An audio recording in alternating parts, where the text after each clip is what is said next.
All right, good evening, ladies and gentlemen. Apologize here for the hoarse voice, just getting over something, laryngitis, strep, hell if I know. But what I do know is it is a fantastic day because it is the 100th episode of Roundabout Sports. Yes, we have made it to episode 100.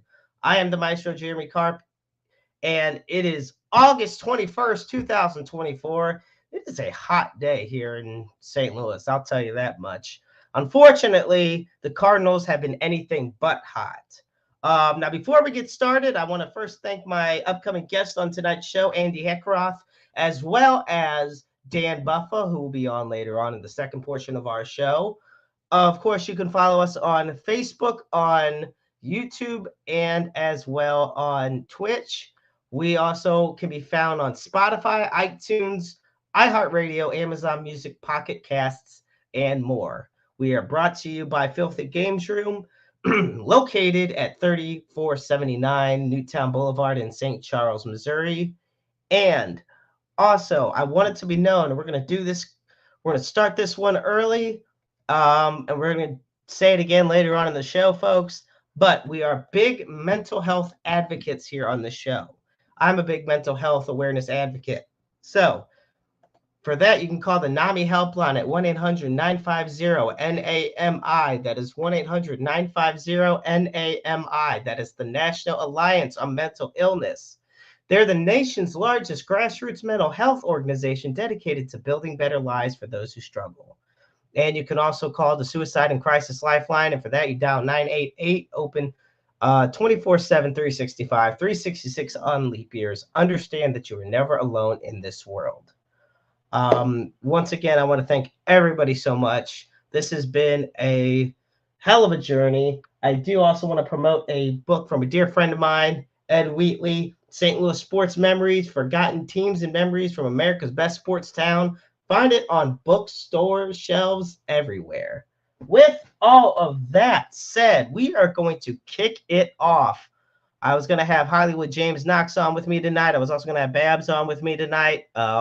Scheduling things came up, but love them both to death. God be with you both. With all of that said, I'm going to push the vocal cords to the limit here, folks. I want to bring on our first guest for the 100th episode. He is a Cardinal insider for Redbird Rants. He is a longtime sports writer and sports fan. Born and bred from Indiana. Ladies and gentlemen, it's my pleasure to introduce to Roundabout Sports, Andy Heckroth. All right. Thank you, Jeremy, for having me. I'm glad I could be a part of the 100th episode. Hey, it is my pleasure to have you on. Thank you. And you told me before the show, this is actually the first time you've been on a podcast. So perfect place to start. Yes, I'm very excited. So the first thing I would like us to talk about in regards to the St. Louis Cardinals. Okay, last night, huge gut-wrenching loss. Mm-hmm. They'd come back. Matt Carpenter 2-run shot, just literally the day of coming back into the lineup. And they had the bases loaded, 1 out in the bottom of the ninth. Paul Goldschmidt and Nolan Gorman struck out to end the game. I'll tell you what, Jeremy. It's just been a microcosm. It's just a microcosm of the year. And here, this is. And I apologize for not having the numbers in front of me, but this is one of the worst teams in baseball with runners in scoring positions. They're doing very good. And once again, it's just adding more stress to a team that if the train hasn't already fallen off the tracks, it's already teetering like this. I'll also note that it's one of the first times that I can honestly remember that we had runners on second and third, and there was a base open, and Devin Williams intentionally walks Lars Nootbaar and wants to pitch to Paul Goldschmidt. That does not happen in 2022. No, that is not something we've been seeing often. So, and in the set, and it's really unfortunate what is happening with the Cardinals office, especially when they're counting on Paul Goldschmidt to be one of the leaders. When you take a look at his season this year, I mean, he doesn't even have 1 wins above replacement according to Baseball Reference. He's currently entering this game. He's at 0.4 wins above replacement. He's at a 288 OBP and an 87 OPS plus. That's so. Not only are these numbers like the worst he's had since his first year in Arizona, but this is also going to be his first season where he's just had under an OP had a season under 100 OPS plus. You know, I'm looking at the Cardinals, and this is the thing. You talk about it being a microcosm for the whole season. You know, that couldn't be more true. Right now, they rank 13th in the league in batting average. They rank 24th in the league in runs per game, with just 4.08 runs a game. And they rank 24th in RBIs per game, 23rd in walks, and yet they're near the top 10 in strikeouts. The Cardinals are just struggling to hit. And this is the big killer for me. The Cardinals have an average runners left in scoring position of 3.50. That is 21st in the league. You're not going to win a lot of ball games, especially with the teams that they have to compete against, when you're stranding almost, more than half the runners that you get on base in the games anyway.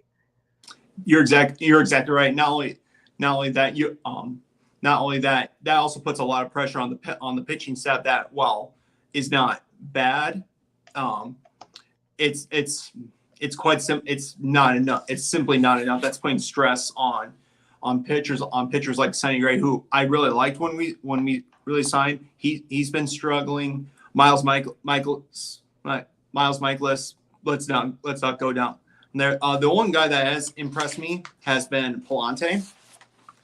But I don't know what his role is going to be going forward. I hope they keep him in the rotation, but we also have to consider Steven Matz will be coming off the injured list soon going forward. To me, Matz is as expendable as they can be at this point. It's a lost cause.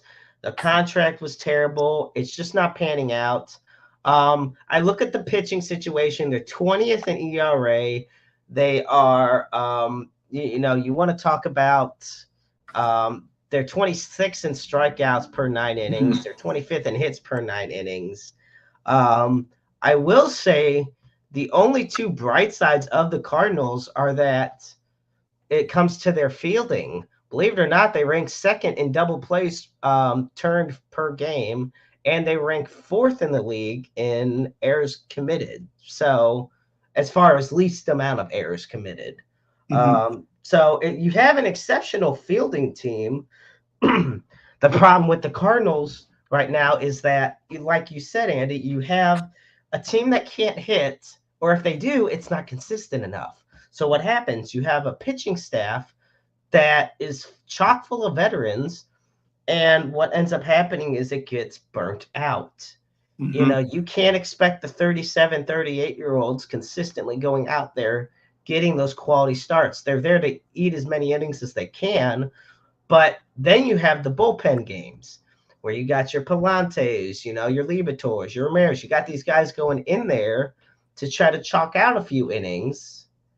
And look, I'm just going to be honest.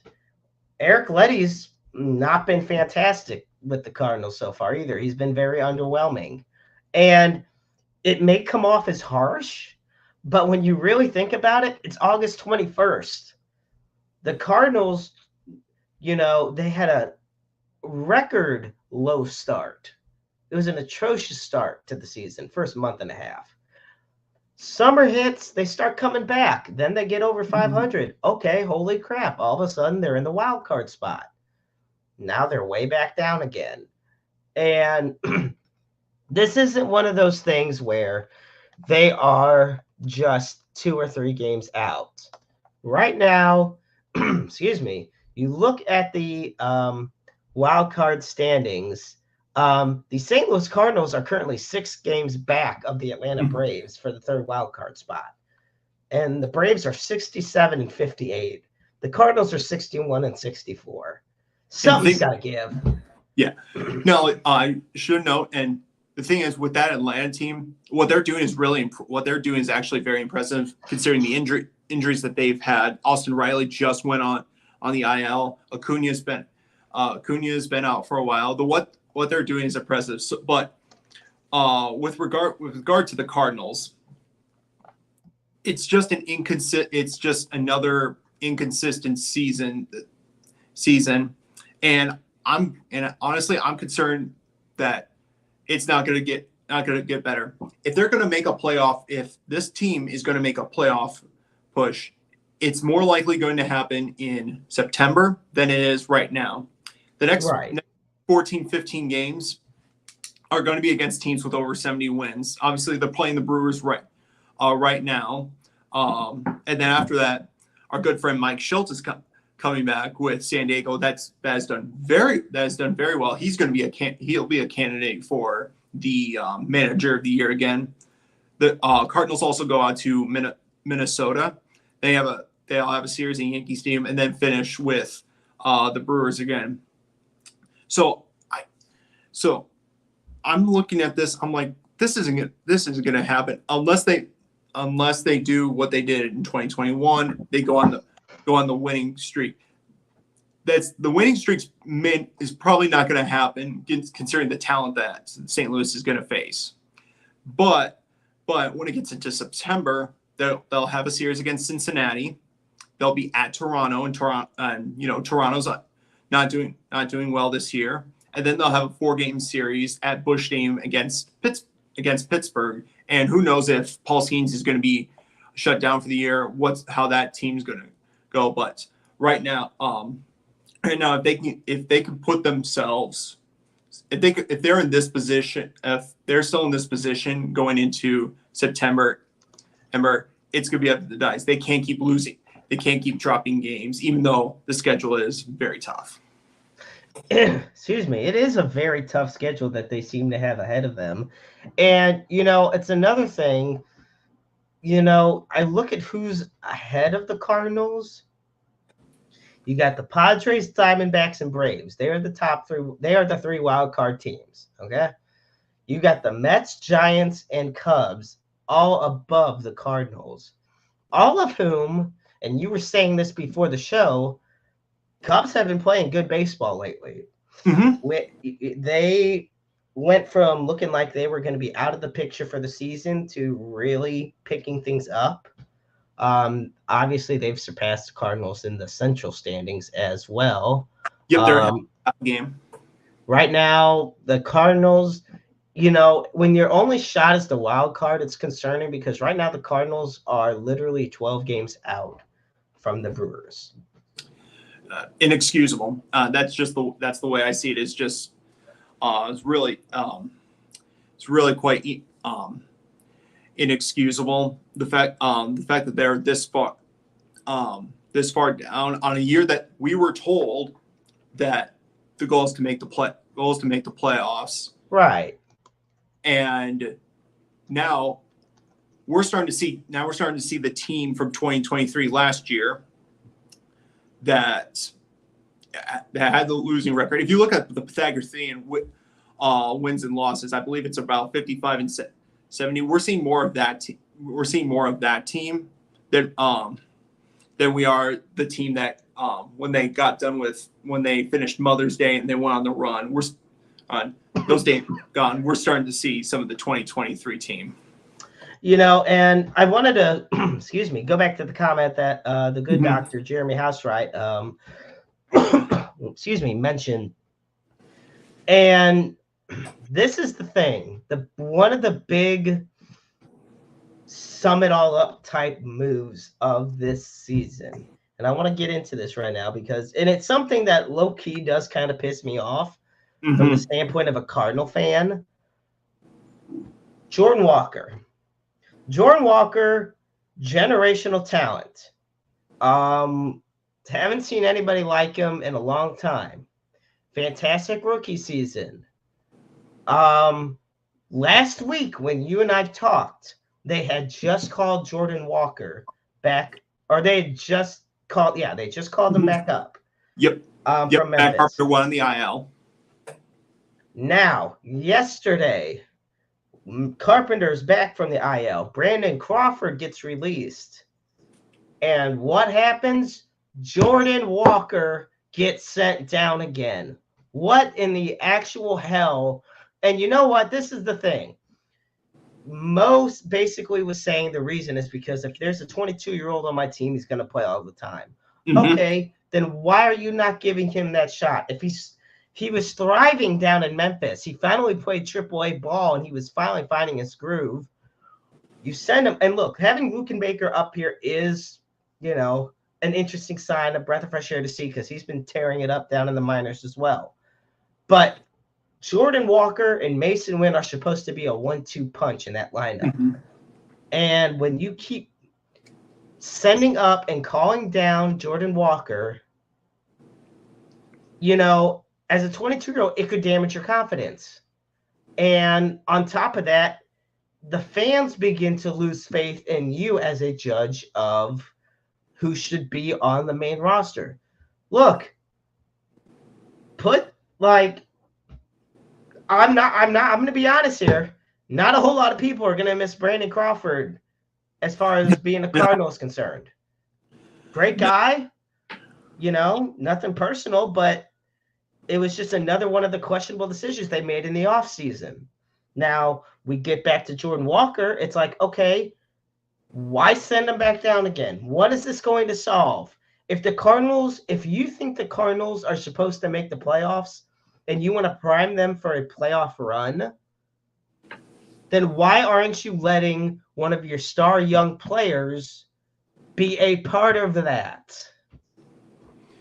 Well, one of the things I tweeted was after the news that he got sent back down again is what I think you discussed, and what I think a lot of the fan base believes. This is an organization that quite honestly does not appear to have a plan for Jordan Walker, because when he was because this month, now before he got promoted, this was somebody with a 1.079 OPS in Memphis. This was this month, so they had to put him somewhere. The thing that bothers me about the way they handled Jordan Walker is that not only do they now plan, they're putting him in a position where he is least expected to get success. Because what does Ollie Marmol do? He's platooning him against left-handed pitchers. Now, here are some of the and I don't know if you have the numbers on here. I do have some here.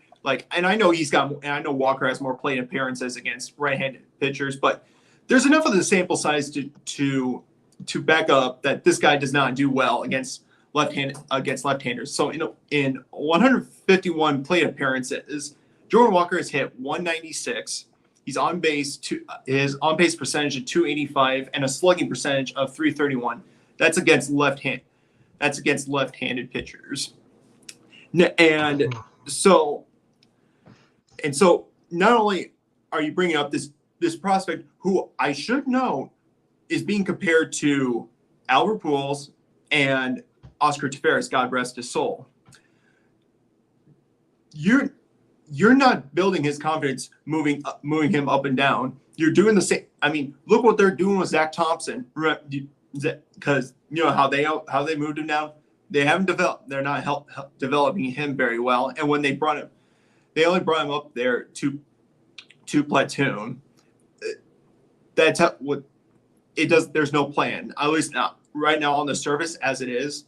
There's no plan. You have most saying, well, our plan is to play him every day. Well, then Marmol's coming out and he's saying we're going to platoon him because we think he's better left-handed hitter than some of our left-handed hitters.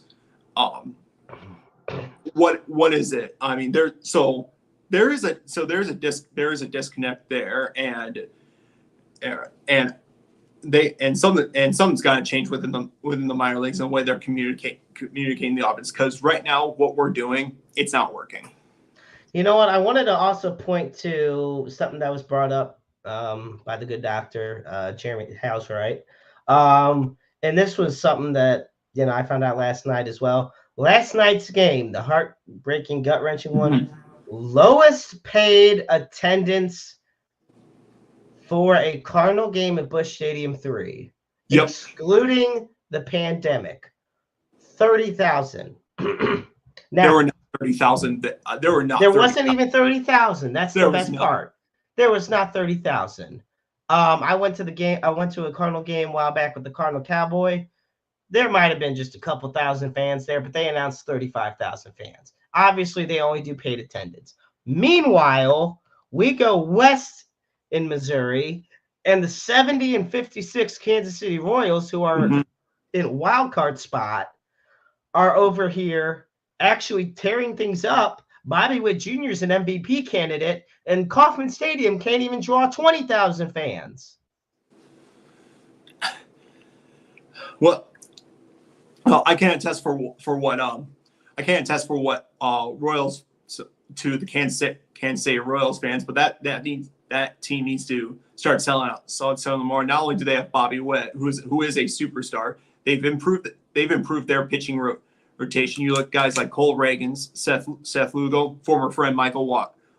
Look what they've done. Look what they've done. As far as the Cardinals are concerned, the fans have finally spoken up. And now you're starting to see what is happening when you put out a product that is competitively mediocre. They're fine. Finally, people are saying we have other things to do than go watch a team that isn't going anywhere. The messaging is off, and you get the sense from the fan base that there is something called mosaic fatigue, and I believe that's starting to setting in with the fans. I want to we got this comment that was sent in, and first off, before we hit our first break of the evening, first off, thank you, Jimmy Harris, for tuning in. God bless you. Yes, God bless the Wrestle Talk podcast, just a few weeks away from episode number 500. But the good doctor says baseball has alienated young fans. Okay, now, baseball is America's pastime. Keyword is past. Rob Manfred, who I don't even think is a good commissioner, but that's neither here nor there, has tried to do things to try to gain back younger viewership. Viewership continuously goes down. And on top of that, you look at what's going on as far as things that you would see at the ballpark. It's not as catering to younger audiences. I think, and this is how I want your thoughts on this. He says NFL is king, NBA is right there. Do you believe right now that, that's kind of where we are at with everything going on as far as, where baseball is? Well, I'm going to push back a little bit about that because if baseball, ESPN is still broadcasting the Little League World Series. You're still seeing kids play the game today. Now, I do like when they mention the NFL and the NBA. What those two have done much better than what MLB has done is that they market their superstars.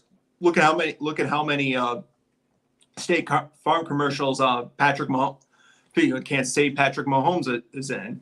Look at some other commercials. You got like Shaq, LeBron. You got all of these players that they are marketing to a younger generation. Kids still play baseball. They're still playing in high school. They're still going to games.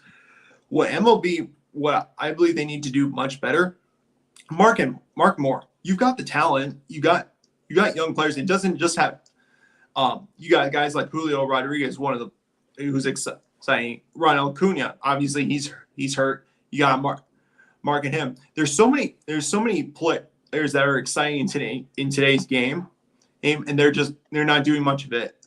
I will say the only exception would probably be Ohtani. Ohtani's done a good job, but outside of that, I can't think of other ones. I can't think of other ones that MLB has marketed. Well, I was going to say, we'll have to see how that definitely plays out. Folks, we are hitting, I do want to get to this one interesting spot before I do go into the break. He says, why is Judge not the face of Major League Baseball? Why is Aaron Judge? Aaron Judge, yeah. What you just don't see. I mean, you just don't see. In my opinion, you don't see enough of him. You don't see enough of him being marketed as much. I mean, obviously, you're going to see him on ESPN because he's playing with the biggest press, the biggest market in New York. But he's not real. I mean, you look at Ohtani, and Ohtani just strikes. He's funny. He's corny. He's got a cute dog. You get all of the. You get a lot of personality there, and me personally, I haven't seen it, but I'm willing to be corrected. You just don't see enough of that from Aaron Judge. Okay. Well, folks, give us 1 second. Thank you. You are tuning in to the 100th episode of Roundabout Sports. I am slowly but surely getting my voice back, Maestro Jeremy Karp, alongside Andy Heckroth. Want to take a moment to talk about our sponsor for the show, that being Filthy Games Room, located at 3479 Newtown Boulevard in St. Charles, Missouri. So, Filthy Games Room has the largest selection of vintage and retro and modern video games in the St. Louis metropolitan area. They also have a plethora of consoles and accessories as well. In the entrance of their store, they also have a slew of free-to-play arcade machines. And dare I say, they have a lot of great special tournaments and contests as well. They also have a lot of great pieces of video gaming history you'll definitely want to check out there. Their hours are Wednesday through Saturday, 12 to 8. That's 3479 Newtown Boulevard, Filthy Games Room. Ben Bizzle is the man leading the charge at that amazing place. So absolutely fantastic place. With that said, also be sure to check us all out at Interstate 70 Sports Media. We have a website, interstate70sports.media. We're on Facebook, on YouTube, on X. And right now, folks, I do want to say that there's more news that's happened in the world of the St. Louis Cardinals today I want to get to. Later on, we're going to have Dan Buffa on the show.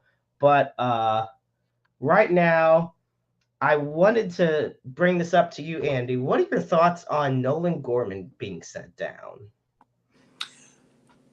You can see the writing on the wall when it comes to Nolan Gorman. He's always been somebody that has power. But he strikes out a lot. But now we're getting to a point where it's way too much. Like in 119 games this last season, he struck out 148 times. We're in 107 games. He struck out 151 times.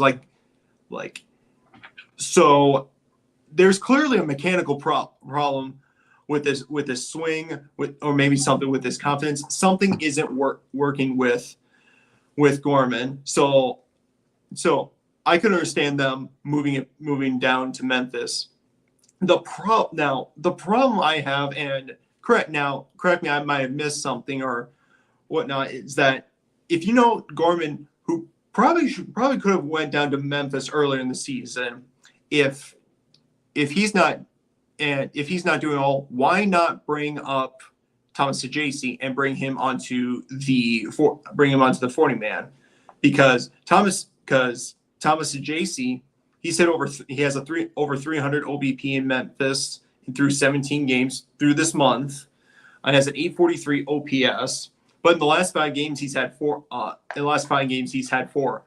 homers. So this is somebody who's doing well, who's at least doing a much better job putting the ball in play than Gorman.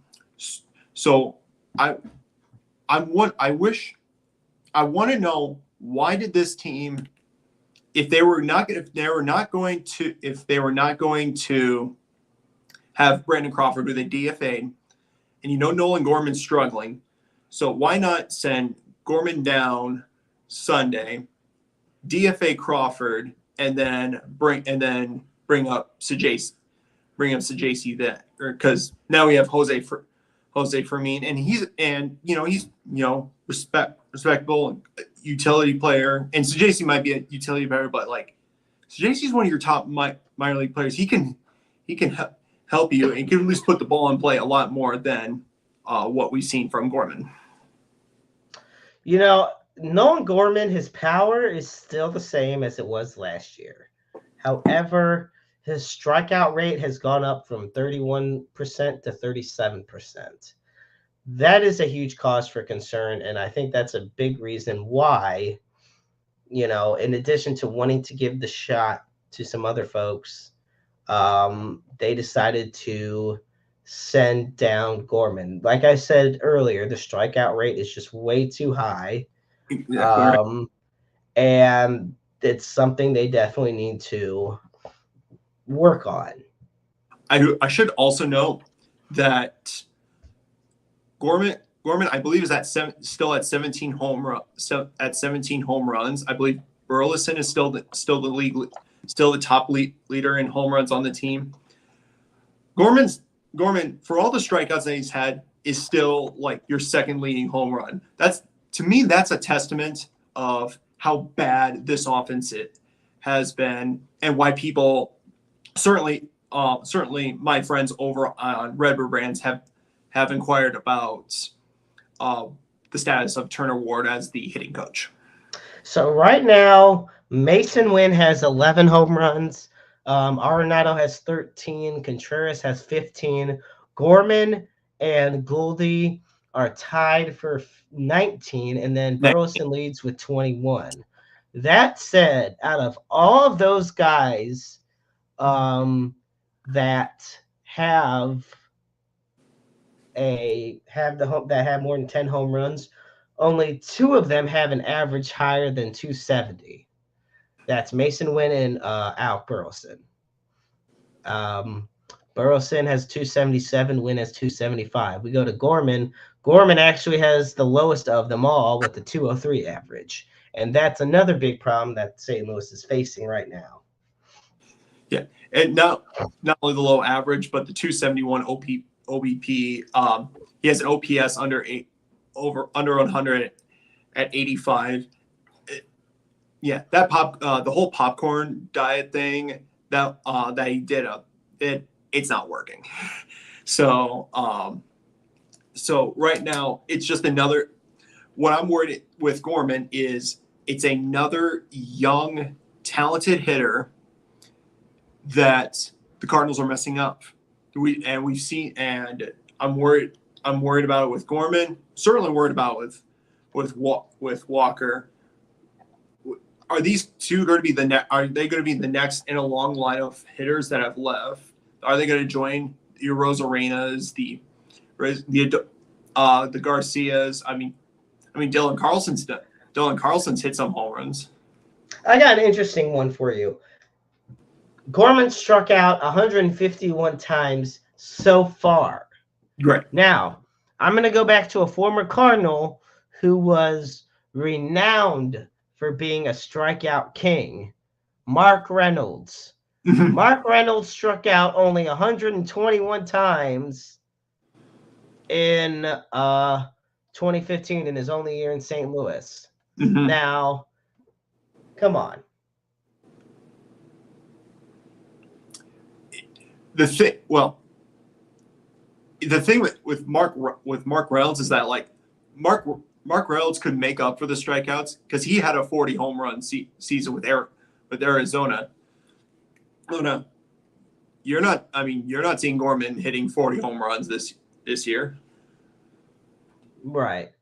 Well, Andy, I want to thank you so much for being on this evening. I can't tell you how much of a pleasure it is talking baseball with you, talking Cardinals with you.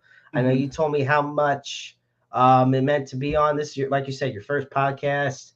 And folks, if you want to check out any of Andy's work, be sure to head to redbirdrants.com. A lot of great writers over there. Definitely be sure to check him out. All right, Andy, thank you you. have a wonderful evening. Yep, you too. Thank you, thank you, Jeremy. I had a lot of fun. And thank you very much. Of course, my friend. I'll talk to you later. We'll see you later. All right, ladies and gentlemen, that was Andy Heckroth here on Roundabout Sports, the 100th episode. My voice is still somewhat quasi still here. I'm surviving. I'm hopefully thriving too. Now it's on my next pleasure to bring on our next guest for the evening. This guy and I go back well over a decade, believe it or not, and that makes me feel old. Um, he is the head of Dose of Buffa. He is a former radio host of 590 The Fan. He used to work for KSDK, the Drive social media, and he is not only a great sports writer, but a film critic. So, ladies and gentlemen, it is my pleasure to introduce our dear friend to Roundabout Sports, Dan Buffa. Hey, what's going on, everybody? Thanks for having me, Jeremy. Dan, it is a pleasure to have you. It's a great hearing from you again. How are you? I'm good, man. I think as far as being, I'll just say I feel old every day, so I'll just bring to you that you're just going to gradually say, man, old, the knees can't do what they used to. I feel more like Jake Taylor from Major League just about every day. It's crazy to think I'm 29 years old and my knees feel. They say you're only as old as you feel, but my knees are a lot older than the rest of me. That's how I look at it. They'd be like, Um, we do feel old. Wait. right. So first thing I wanted to ask you is kind of the bounce off what we had with Andy. What is your take on what the latest news is going on with all the moves that the Cardinals have been making the past 2 days? I just think it's a lot of like one side saying one thing and then another side saying a different thing. So Mozeliak says that Jordan Walker should play every day if he comes up. And then he comes up, and Ali Marmol is telling the media on day one, hey, we're going to play him against lefties. And we only face one lefty in the next, 8 days. And his name's Clayton Kershaw. So I just think that, I always thought Mozeliak had kind of a control. Like, he didn't write the lineup card, but he could probably, he's on a group chat with Marmol going, I'm not really sure about this batting fit. I can just see that. But now I feel like Mozeliak could maybe be pulling back. And is this just the product of him going, look, I made a bunch of pitching moves in the offseason. I got us some Fetty cake at the deadline. And here you go. This is what I'm going to do. Because this is a guy who's reportedly, Jeremy, going to be done, maybe, if we're lucky, after Right. 5. But, he could just be starting to pull back. And I said this, and many people have said this, that if you look up the street at the St. Louis Blues and the way that they're like, hey, Doug Armstrong's going to step into this role and Alex Steen's going to be this guy, and they're mapping out a course, I don't know what the Cardinals are telling us. They make a lot of moves. Chaim Bloom, I guess, is going to be maybe the guy, but he also has to want to be here. I feel like we're not sure about his commitment. We haven't met this guy. I think if the Cardinals could just come out tomorrow and go, look, this season has sucked. It's not going to be as bad as last season. But here is the new guy that's going to usher us into the new era of Cardinal baseball. So I feel like the moves were good. I have been Luke and Baker's biggest fan in the last 10 days. I have jumped on that bandwagon. I'll just admit it. I know people are like, hey, man, did you grow up with them? Did you eat, steak and biscuits with them or something? No. I just think the guy's got 32 home runs down there, and you need some pop. You're not getting it from Gorman, who went down today. But here's a guy you can play. I like JC not coming up because they're not going to play him every day. he's going to get to know the dugout more than he gets to know the field. So I feel like he's going to get here eventually. Maybe next month they'll give him a few at bats, but I feel like the moves are good, but the Jordan Walker thing just kind of explains itself, Jeremy. It's just kind of it's not about losing baseball games, it's about how the Cardinals look. Yeah. Well, and that's the thing. It's all about team image. And for a team that historically thrives on developing players and, really making stars out of them, calling up Jordan Walker and sending him down a week later for no true reason, it's a hard justification on Mosaioc's end. My thing is, Dan, they can't be giving up on Jordan Walker already, are they? I feel like I saw a tweet right before I jumped on here, and it kind of said, "This is." I see the Cardinals. His name was Patrick. I think I'm going to retweet it. It was put out there by the great Brendan Schaefer, who has just gotten better and better. Brendan Schaefer's fantastic. I know Brendan. I remember when he was just on Twitter, just got on there back in 2015. We all started at the same spot, believe it or not, practically, or at least the three of us were at the same spot at the same time, and now look at everyone. Yeah. And I kept thinking, who's this kid that's firing off all these hot takes? It was like getting hit in the side of your chest with like a missile. And so now he's just breaking stuff out. But he kind of shared a tweet of somebody who writes for a Roto World. And he was like, hey, the Cardinals crisis is clear. They got way ahead of the curve. And then their coaching and their development kind of started to fall off. And they just didn't notice. It's a great tweet. And he's just like, it's not just the payroll. They don't spend wisely. They just don't. I mean, $176 million to be like this. But I don't think they know how to take the Jordan Walker they drafted. They like this guy. And like Dylan Carlson, he had a really good entry year. I mean, he recovered last year really well. The second half, he got better in the outfield. This is a guy the Cardinals got Nolan Arenado and said, okay, we have a prospect down on the farm who plays third base. We got to move this guy in 2 years. So he got better every day last year with Willie McGee. I mean, Willie McGee would make me a shitty outfielder.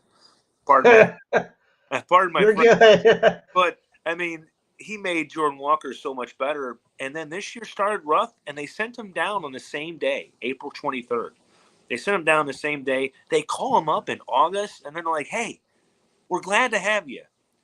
Mo compared you to Pujols, but you're going to play against lefties. It's just really – I don't like, Jeremy, how they started to use lineup cards like the managers used to use a lefty specialist. Here comes the lefty to get one guy out. This is his only job. Why are we doing that with prospects? So – I wanted to bring up, it's funny you mentioned the tweet. Well, Andy, who's backstage, still working some things, sent us the tweet by Patrick Daughtry at RotoPat. He goes, to me, the St. Louis Cardinals crisis is clear. They got too used to being ahead of the curve and didn't notice as they fell decisively behind in coaching and data. It's why the Insta All-Star elsewhere keeps happening and why the payroll constraints aren't the entire story. Yeah, I just think that nails it, because what other team has seen so many players on pitching and hitting go elsewhere and not just carve out a little living on another team, but they're playing really well. I mean, Tyler O'Neill, yes, he's playing in Fenway, but you still have to smack that thing over the monster. And he's still, he's doing Tyler O'Neill things. Now, he's still finding new ways to get injured. Tyler O'Neill, who's basically made of brick, slammed into another outfielder and got hurt earlier this year. So he's still finding ways to get hurt. But a lot of players have left St. Louis, and you can't really name another team that has seen so many players leave town, and they go, well, where's Tyler at these days? Well, he's wearing Red Sox gear, and he's slamming baseballs. So the Cardinals are an infamous group. And, Jeremy, I think back in the days of, you could say the worst days of Walt Jocketty, you wouldn't have this happen. You wouldn't have this disconnect.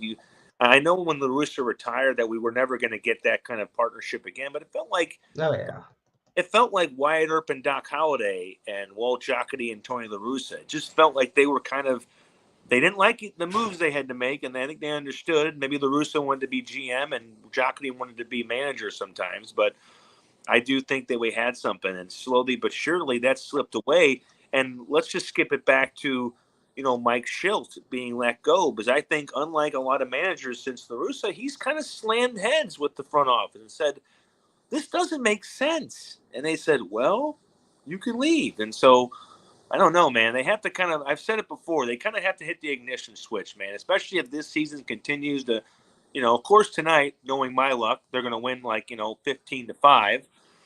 And that's going to Right. cheer. But I just think there has to be a plan. And I think introduce us to the next, president of baseball operations, or start cleaning house, or find a way to move big contracts. You have 60, and if you bring back Lynn and Gibson, that's like over $80 million right there. In Arenado and Goldschmidt and those two pitchers, you can do a lot with that. I mean, if they said, hey, lower attendance, we're going to spend less, I would say spend more wisely, and I think they'll be fine. I was going to say, the Cardinals are not really known for having, how should I put it? Putting out those big contracts. Over the past few years, they have.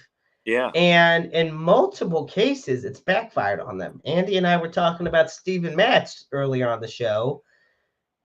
And it's just been an utter catastrophe. And they'll say, yeah, but it's just because he got injured. Okay, but guess what?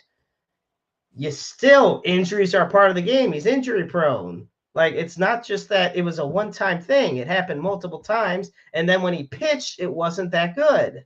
No.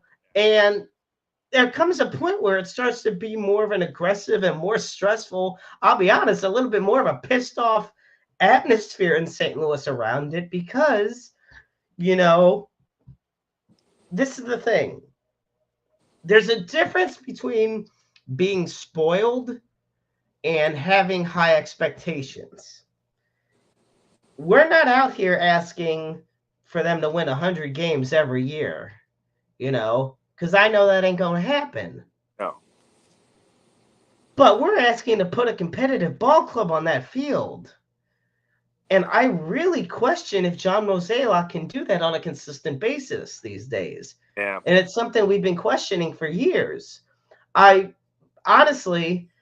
think the reason they did well in 2022 was just because they were riding the high of Albert Pujols and Yachty.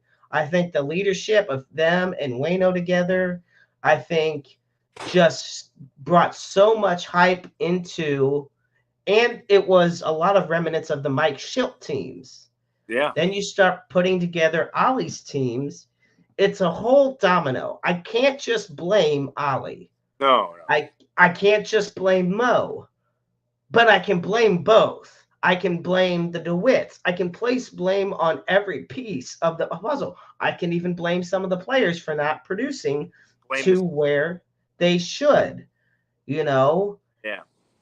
So it's a whole team effort. It's like the old saying, united we stand, divided we fall. Well, one way or another, this team is 12 games back of the division. They're 7 out of the wild card, and it's August 21st. We've seen comebacks before, Dan, but time is running out for this team. Yeah, I mean, August 25th, in 2011, when the Dodgers just beat the crap out of them and left town, that's when the Cardinals kind of started to go off. So you're thinking, okay, they're going to have to do this really quickly, because if not, you're just going to fall more out of it. And I would never say I want to see this team lose, but I think, for all best intentions and purposes, if they do just continue to lose, that's just going to trigger more empty seats and hopefully make more change, because the Cardinals, like you said, are kind of peculiar. They go get Goldschmidt, they get Arenado, and they even trade for Sonny Gray, who may not be an ace, but he's still a pretty good pitcher if he wasn't trying to hold this rotation up, and he also, I think a lot of fans forget that he didn't get a spring training, and that stupid hamstring just kind of caught up on him, but the Cardinals went out and got a pitcher like that, of that caliber, but then they don't finish. Right. I always said they don't finish the paint. They start painting this really good canvas, and it's like, okay, we're going to get this guy and this guy, and we're going to get this, but they don't get like that Scherzer type, like younger Scherzer. They don't go get that big pitcher. You get a big corner infielder. You want to peruse a lot of your other players around the outfield and middle infield positions. And this is before Mason Wynn. But then they don't go get that big honcho starter. That they don't go replace Wainwright, who's starting to kind of decline. And I think this is kind of to wrap back to Patrick's tweet. I think they were riding an unbelievable run of baseball. They had the best player maybe ever in the game just kind of dropped into their lap. They gave him a promotion in Albert Pujols. Yadi Molina became kind of a legend. Kirk Carpenter got recovered. Dave Duncan made so many okay pitchers great. And Jeff Leno and Mozeliak were creating this old sector of great baseball decision making. And then Jeff Leno left, and then La Russa retired, and Pujols went elsewhere. And it just like everybody left the party. You know, there was a big party back in like 2011 through 14 and 15 until the Cubs just smacked the crap out of us and knocked us out of the playoffs. Schwarber, his home run off of Seagrass, I don't think it landed yet. I think it just kind of kept going to a different. Yeah, I think it passed by Lidge or Pujols' home run with Brad Lidge. Yeah, that baseball is going to end up invading an alien ship. That's basically, it's going to be in an alien movie, that baseball. But it's just a lot has changed, man. The way that they really develop players, they didn't used to have this problem. I mean, Pujols wasn't in their system for a long time, but he came through there. Molina came through there. So what the farm system kind of being very, very unsatisfying has had kind of a ripple effect. And I'll give the team this. When Oscar Tavares passed away, I think that really knocked the ship. Got hit by a rocket. You know, it didn't see that coming. He was supposed to be an outfield fixture, a lineup fixture, and he had that enthusiasm, and then he made one poor decision, and all that was gone. And so I think, I just think after that, you know, it just kind of spiraled, and you know, the Matheny thing, and then Schilt came in, and I thought, okay, we're getting back on board. Schilt, and I'll say this till the end, that he reminded me a little bit of La Russa. He had a temper like La Russa, but then he also wouldn't change demeanors like La Russa, and he also just kind of seemed to butt heads a little bit with La Russa, especially with what he said in the media, and then Mozeliak would say. And so I just think all of it, like you said, has just kind of crumbled. And I think you can either blow the rest of it up and start again, or you continue this path of quite wild card kind of ability baseball. But the wild card is the ceiling right now. Oh, and that's the thing. I hate to say it like this, but at this point, as a Cardinal fan, you almost would kind of hope they don't make the playoffs, because what happens is if you settle for just getting there, and nothing comes of it, that's basically mediocrity.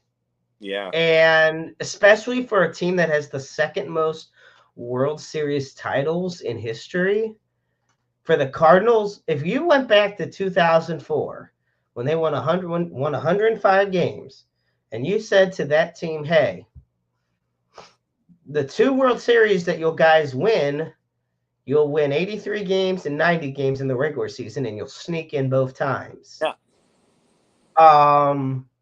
You'll be consistently in the playoffs otherwise, but you won't make anything happen. Yeah. They'd be pretty pissed off.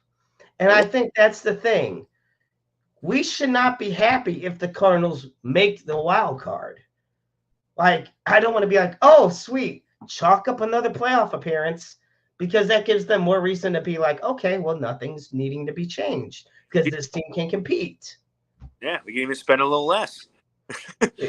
But it's kind of one of those things where, they can hang their hat on that. And really you could say, well, in the last 6-7 years, we've made the playoffs 90% of them. And it's like, it doesn't matter what they did, against Philadelphia, they just got knocked out quick.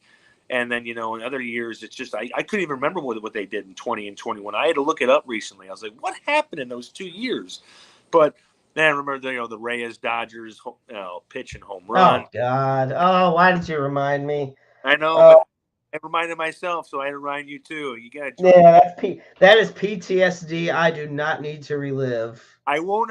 We'll keep it at that. I'm not even going to mention any other names, but I think we don't even have that to get mad about anymore, Jeremy. We had bad, like, tough playoff breakups, man. Just like knock you out for 3 days. You just feel like hitting something. But the Cardinals don't even give me the urge anymore to do that. I just kind of shake my head at them most nights. Yeah, and this I love this. Why Papa Schilt? Why? And a lot of people. Okay, I have to ask you this, Dan, because this, especially the past few weeks, it's been really going off the deep end. All Yeah. right. The San Diego Padres lead the wild card. They have the top spot in the wild card, 72 wins. Yeah. Obviously, the Cardinals, they have 61 wins. Schilt's leading the Padres. We all know what's going on with the Cardinals. Okay, I have to just ask the question that people have probably asked a million times. Do you think that Mike Schilt would lead the Cardinals to the playoffs with this team? I do think they would be in a better spot. I just think that he would go, okay, we're going to call Walker up because Mike Schilt is a minor league playing loving guy. I mean, a player loving guy. He likes those guys down there. That's how he got his start. He's a minor league development kind of guy. I think the development of the team would be okay, or if not, way better. And I think that he would churn more wins out. I'm not saying Schilt didn't make mistakes. He made some peculiar and bewildering moves, but I just think he's a better manager. And you can see that when he went to San Diego, people were like, well, that's going to take a while. And I was like, I bet you it doesn't. There's talent down there. Even if they lost a ton, lost this guy and that guy, they still have a lot of talent. And he just knows how to get wins. You see how fast he got the Matheny thing back on board. He was able just to kind of go, let's just defense, fundamentals, and then, sprinkle some power in like spices, on top of food. And he did that. And so I don't think the Cardinals would be like, standing toe-to-toe with the Brewers, but they wouldn't. I think he would be able to churn more wins out because I just think he's a better game management manager. And I think that he would force the front office to be more accountable. I think the number one issue for me with Ollie, it's quite simple. It comes down to the whole leadership and communication thing. Mike Schilt, for all the mistakes he made, he was not afraid to push back to the front office. Oh. And he did what's right by his players, Yeah. Whereas Ollie, John Moselle could tell him to go clean his car right now, and he would go do it. He's basically the puppet for the front office. So they can do and so they can do whatever they want without having to worry. They trim each other's beards, Right. Moselak's beard game has gotten more fancy since Ollie's been manager. It's like he's going, hold on there, Mo. Who knows, man? I just think that he's not a bad manager. He's not a bad guy, Marmol. Maybe in a different. It could be he might go to a different club, and then it'll be pitchers, hitters, and then managers because maybe he'll be allowed to be. Hey, this is your team. Like, we're not going to talk, but I just think that he's kind of not a puppet, but kind of more of like a yes man. Like, okay, we'll do that. Well, I will say, thankfully for former Cardinals, Tommy Pham came through. We got a sac fly. 1-0. Yeah, and that's the funny thing. Another guy interesting during the Schilt era, Tommy Pham coming back to St. Louis. It is crazy. These past 3 years, like, okay, you had Albert come back. You had him and Yachty with their retirement tour. You had the Wainwright retirement tour. You have Lance Lynn and Matt Carpenter come back. You have Tommy Pham coming back. It's crazy. It's weird to think about. It's crazy. And look, we're going to be Cardinal fans through and through. But this is the thing. I don't think that the record low attendance of last night is going to be an isolated incident. No, I don't think so either. That's my thing. And once again, let's keep in mind, we're talking paid attendance. I told Andy earlier, I was at a game against the Diamondbacks where, they poured over 15, I think, on us. Yeah. By the time the game was over, or by the time the game hit that point, there was like few hundred left, maybe 1,000. And they were booing, saying fire Ollie and stuff. Like, I mean, it was a catastrophe. Yeah. And the thing of it is, You're 61-64 right now. Time's running out. I don't know what's worse. To me, there's two types of teams when it comes to losing. There's the ones that just don't have the talent to compete, and they lose, and it sucks to watch. Then there are the teams that have the talent, and they go out there and they just lie flat. And to me, that's what the 2024 Cardinals are. It's not a lack of talent. There is a lot of talented players. Hell, there's a couple future Hall of Famers on this team. Probably, yeah. Like, you got at least 2 future Hall of Famers currently on the Cardinals right now. So the talent is all there. The problem is the execution, the leadership, the management, the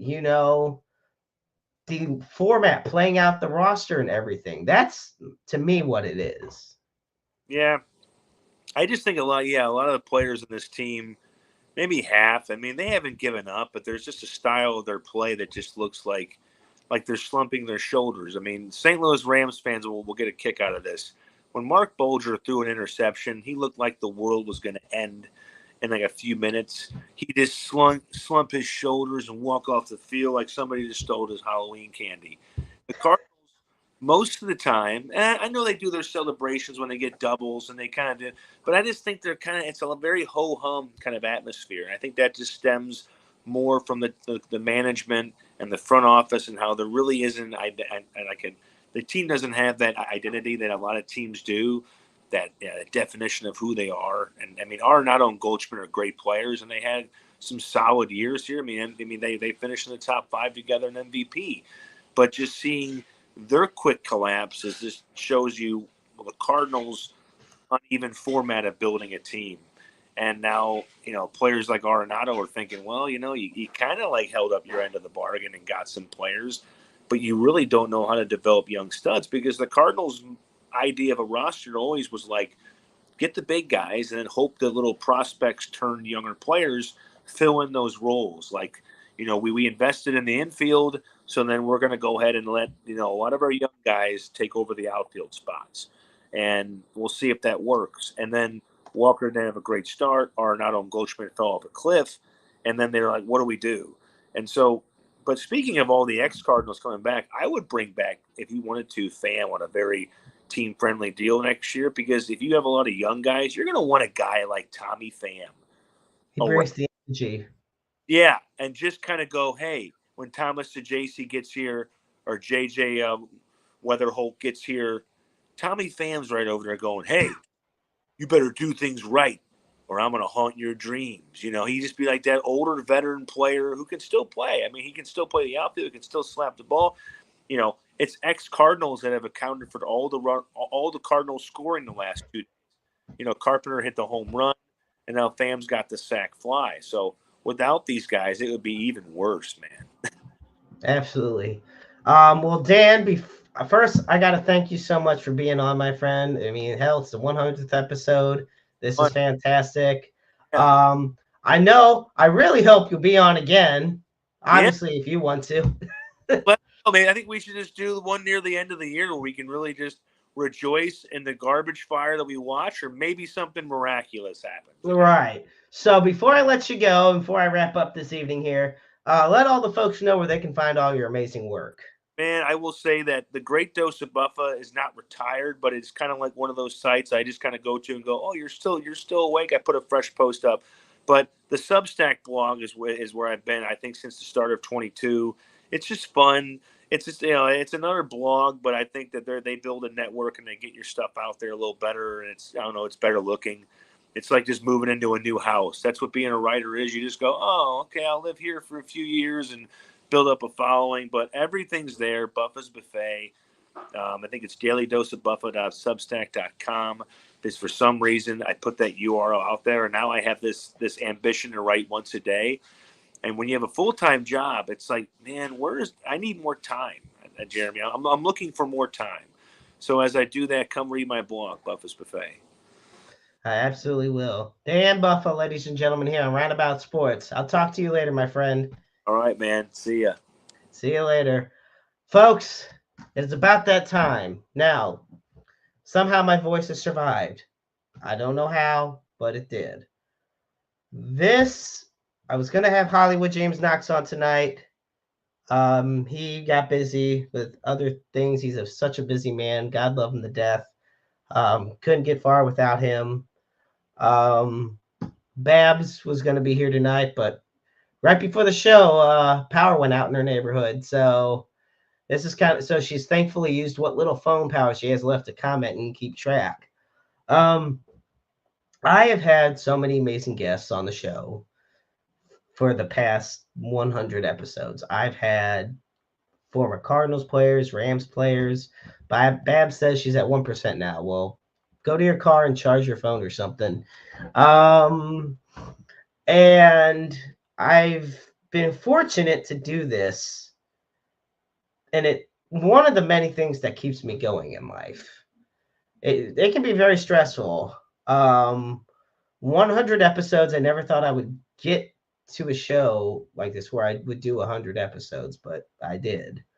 My old show, the Jeremy Carp Show, I only did about, let's see, 4, I didn't even do 100 episodes of that. I think I did about 60. Jimmy Harris tuning in saying, congratulations on 100, Jeremy Carp, and have a great night. My Wrestle Talk podcast family. Yes, the Wrestle Talk podcast every Tuesday night. They are on the verge of episode 500. So just a step over me in a few years. But to be able to do this about every week, I know my family tunes in every week. My girlfriend, the little rascal, 5-month-old at home tuning in, friends, family. It always means a lot to me. And so I want to wrap up episode 100 the same way that I wrapped up, every episode since. I want to put up the NAMI helpline. That is the National Alliance on Mental Illness. Mental illness is a real thing. Mental health is something that really needs to be advocated for in this world. For that, you can dial 1-800-950-NAMI. That is 1-800-950-NAMI. Also, we put up the Suicide and Crisis Lifeline. For that, you can dial 988. The line is open 24/7, 365, 366 on leap years like this year. Understand that you're never alone in this world. There's always somebody out there who loves you, who cares about you, who wants nothing but the absolute best for you and for you to thrive to the absolute best that you possibly can. We were all put on this earth for a reason, and our lives are a special gift, and we just can't let it go to waste. And we all struggle, and it doesn't mean we have to struggle alone. And you could also be the listening ears and watch live for somebody else in need. Be sure to follow us on Facebook, on X, and on YouTube. Follow Roundabout Sports. Please subscribe on Spotify, iTunes, iHeartRadio, Amazon Music, Pocket Casts, and more. So next week, I haven't gotten a chance to really promote next week's episode yet. Been busy. Next week, Adron Chambers, the former St. Louis Cardinal and World Series champion, will be on our show. And I'm pretty sure the rest of my voice will be on the show next week too. And either Hollywood or Babs or both, who knows. But I'm so lucky to have Adron on next week. And then in 2 weeks, on September 4th, we'll have Kent Sterling on the show. I'm especially looking forward to that one as well. So thank you all so much for tuning into the 100th episode of Roundabout Sports. Bab says she'll be here. I can't wait. I'm the Maestro Jeremy Carp. And from all of us here at Roundabout Sports and at Interstate 70 Sports Media, remember that life is a book full of empty pages just waiting to be written in. Make your lives worth reading. Good night, everybody. We'll see you next week.